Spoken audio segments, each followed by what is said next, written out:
So the next one, if your pastor is not there, you might need a new church. There is a big movement going around in modern Christian circles. It's the flat screen and multi-site church movement. And so basically what you have here is you have one hub of operation for a specific church or a movement. And instead of planning another church with new leadership and new elders, what you have is you have one pastor beaming himself in onto another flat screen. Yoda holograph pastor. Yeah. And, I was listening to John MacArthur give his commentary on this, and I think I agree with him. He said the New Testament knows nothing of a pastor not being there for his congregation. You think about the qualifications that are given for leaders in the New Testament. It is to have your house in order, to be the wife or to be the husband, to be the husband of one woman. And so how can you see those things if your pastor isn't there?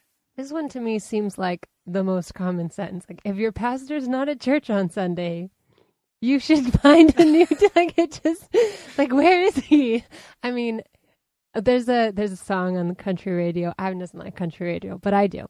And it's What I Like About Sunday, if you've ever heard that song. And one of the things he mentions about what he likes about Sunday is that you get to shake the pastor's hand. That's a great thing, to shake your pastor's hand after church. I mean, one thing I love about our pastor is that he's there. He's available if we need to talk to him. He told me and Ivan in premarital counseling, if you need me or any of the elders, we are here.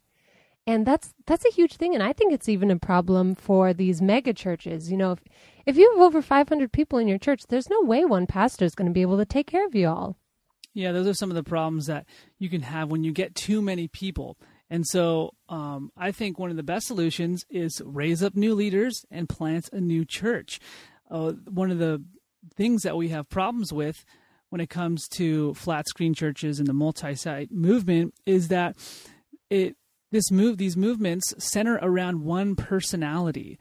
And so, they go to see this one person, this one pastor, and they only go because of that. And because of the celebrity pastor that they love. Right. And it's, and if it's the best, the best teaching there are and everybody else is liberal around, the area, that's something to take into consideration. If you only have Jehovah's Witnesses in the area, yeah. I guess you can go to a satellite church. Yeah, but that isn't the right, that's not what's given in the New Testament. It's not ideal. It's not what's given in the New Testament because you can't observe the character of your pastor. You can't observe his lifestyle and whether or not he practices what he preaches. Mm-hmm. And so that's the problem. It centers around one person.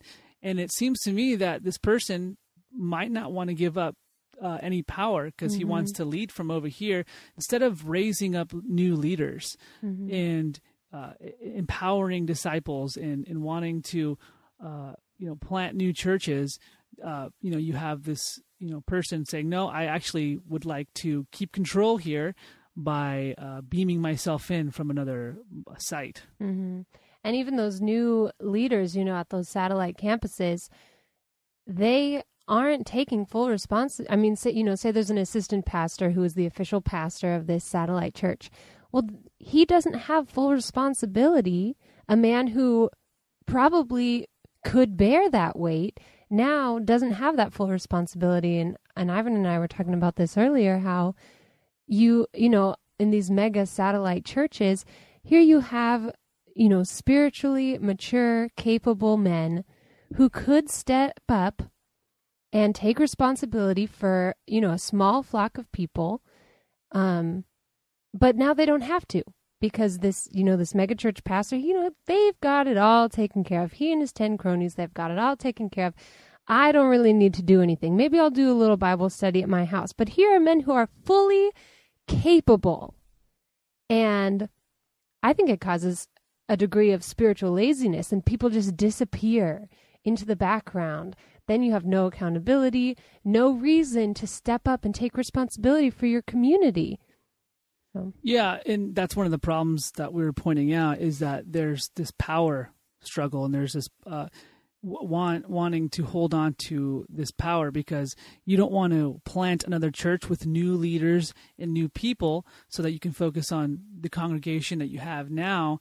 What you want to do is lead and keep the power from wherever you're at, and then beam yourself in. I have a vision, and it must be accomplished. Yeah, and that's probably one of the reasons why some of these pastors don't want to give it up, because they have a certain vision, and they don't want to give up that vision. But really, the only vision that we should have is to preach the gospel to all nations, and there's not really anything else that needs to be added to that. Preach the gospel, take care of the house of God. Put simply, that's kind of the basic role of a church. Other things come up, of course. But preach the gospel, take care of the household of God. It's very simple. You don't need a new revelation from God. You don't need a new vision to have the biggest church in America, or to have, 7 satellite churches. Like, those aren't biblical visions. Those are just. Yeah, in my perspective, they're kind of power-hungry goals. Yeah, it centers around, again, one personality. And you don't want to give up the power, because you have your vision, and sometimes you have these vision casting people, that for whatever reason they think God gave them a certain vision, and that if you kind of disagree with that vision, then you're almost disagreeing with God, and so that's that's where you get the power struggle going on. Is let's keep the power. When I think in the New Testament we see that you have elders and deacons, and really, there's no real power given to any single person. It's, you have authority being spread out, and I think that's the way it's supposed to be.